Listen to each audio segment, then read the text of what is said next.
Hello friends, Anisha Hindi अध्यापक channel पे आपका स्वागत है। जैसा कि पिछला वीडियो में कुछ टेक्निकल प्रॉब्लम के कारण हम आधा ही पढ़ पाए थे, तो आज उसके आगे पढ़ते हैं। अब आता है स्वर वर्ण के भेद। तो दोस्तों, स्वर वर्ण के चार भेद होते हैं मूलतः: दीर्घ, हर्ष, प्लुत, संयुक्त। लेकिन इसमें दो ही दिया हुआ है। अब देखते हैं इसमें क्या है। मात्र हर्ष स्वर, जिन स्वरों के उच्चारण में अपेक्षाकृत कम समय लगता है वो हर्ष स्वर कहलाते हैं। जैसे ये चार होते हैं: अ, छोटी ई, बड़ी ऊ, री। आपसे पूछा जाएगा कि हर्ष स्वर कितने हैं, तो चार: अ, छोटी ई, बड़ी ऊ, री। अ, छोटी ई, बड़ी ऊ, री। अ, छोटी ई, बड़ी ऊ, री। अब दूसरा होता है दीर्घ स्वर, जिन स्वरों के उच्चारण में मूल स्वर से दुगना समय लगता है उसे दीर्घ स्वर कहते हैं। ये 7 होते हैं।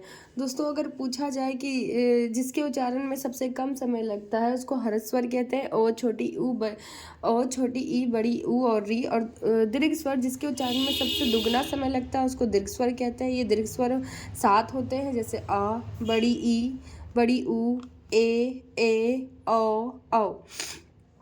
तो अब आगे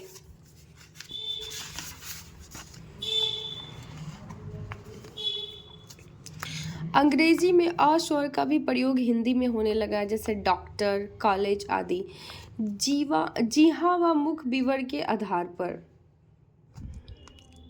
विवृत, जीवा का विशिष्ट भाग कम ऊपर उठे और मुख विवर बहुत खुले रहे, यथा आ।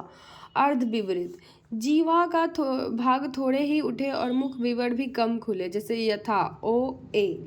संवृत, जीवा का विशिष्ट भाग बहुत ऊपर उठे और मुख विवर संकरा हो जाए, यथा उ ई।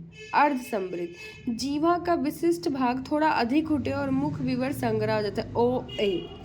दोस्तों, ये जीवा यानी जीव और मुख विवर के आधार पे बताया गया है, तो इसको थोड़ा रिपीट करेंगे। विवृत का मतलब जीव का विशिष्ट भाग कम ऊपर उठेगा और मुख विवर बहुत खुलेंगे। अगर इस शब्द का हम उच्चारण करेंगे तो, इस वर्ण का हम उच्चारण करेंगे तो, जैसे ओ आ। अर्ध विवृत, इसमें क्या होगा कि जीवा का भाग थोड़ा ही उठेगा और मुख विवर कम खुलेंगे, जैसे ओ ए। संवृत, जीवा का विशिष्ट भाग बहुत ऊपर उठेगा और मुख विवर संकरा हो जाएगा, जैसे उ ई। अर्ध संवृत, जीवा का विशिष्ट भाग थोड़ा अधिक उठेगा और मुख विवर संकरा हो जाएगा, जैसे ओ ए। व्यंजन। अब आते हैं व्यंजन। जो वर्ण स्वरों की सहायता से बोले जाते हैं वो व्यंजन कहलाते हैं। मूल रूप से स्वर व्यंजन रहित होते हैं और मूल रूप से जो व्यंजन होते हैं वो स्वर रहित होते हैं। इनकी संख्या 33 होती है। दोस्तों, इसमें भी हमें व्यंजन की संख्या कुल 39 होती है, 39 जिसको बोलते हैं, और मूल संख्या इनकी 33 होती है। व्यंजन के उच्चारण में फेफड़ों से निकलने वाली सांख मुख के किसी अवयव यानी उच्चारण से बाधित होती है। जब हम किसी वर्ण का उच्चारण करते हैं तो वो किसी स्वर की सहायता से ही उच्चारित होगा। जैसे प का उच्चारण करने पे प धन अ की सहायता से ही उच्चारित होगा। व्यंजन के स्वर रहित होने का परिचायक है।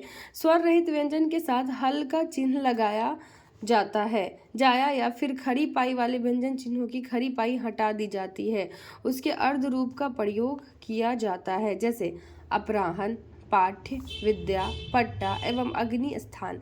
हिंदी व्यंजन निम्नानुसार है: क ख ग घ अंग च छ ज झ इ ट ठ ड ढ न त थ द ध न प फ ब भ य र ल व तालव्य श मूर्धन श दंत स ह। अतिरिक्त व्यंजन ड और ढ। स्वर युक्त व्यंजन व उनका वर्गीकरण उच्चारण स्थान के आधार पर। अब दोस्तों देखिए, इसमें वर्ग दिया हुआ है, इसमें स्वर या व्यंजन दिया हुआ है, इसमें उच्चारण स्थान दिया हुआ है, इसमें नाम और ध्वनि दिया हुआ है। तो अब हम पढ़ेंगे क वर्ग। क वर्ग जितने भी होते हैं दोस्तों, ये कंठ से बोले जाते हैं, जैसे क ख ग घ, इनका उच्चारण स्थान कंठ होता है। और इसके साथ साथ जो व्यंजन होता है जिसका उच्चारण स्थान कंठ से आता है, जो स्वर होते हैं जिनका उच्चारण स्थान कंठ से आता है वो होते हैं ओ, आ, क, ख, ग, घ, अंग तथा विसर्ग ह। चौवर्ग। चौवर्ग हमेशा तालु होता है दोस्तों, और जो व्यंजन होते हैं, जो स्वर होते हैं इसके जो आते हैं तालु से, वो होता है छोटी ई, बड़ी ई, च, छ, ज, झ, इय, य, स। अब तीसरा ट ट वर्ग। ट वर्ग जो होता है वो हमेशा मूर्धा होता है दोस्तों, मूर्धन्य। लेकिन इसके साथ जो व्यंजन आते हैं जिनकी उच्चारण स्थान मूर्धा से होता है, वो होता है ट, ठ, ड, ढ, न, री, मूर्धन्य रो एवं डो एवं ढो। त वर्ग। त वर्ग का उच्चारण स्थान दंत होता है दोस्तों, दांत।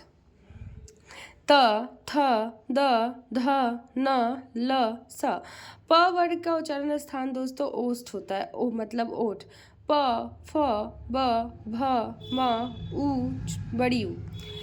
उसके बाद कंठ एवं तालु से निकलने वाले जो स्वर होते हैं वो होते हैं ए और ए।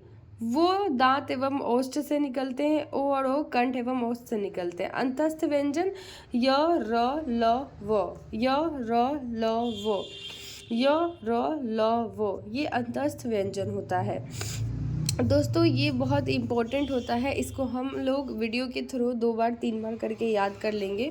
जैसे कि कंठ का क्या होगा दोस्तों, कंठ का हो जाएगा क वर्ग।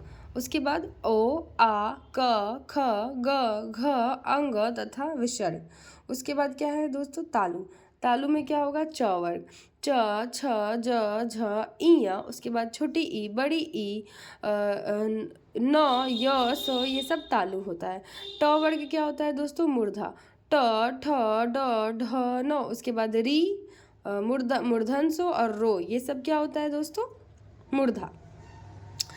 उसके बाद त वर्ग, ये होता है दंत।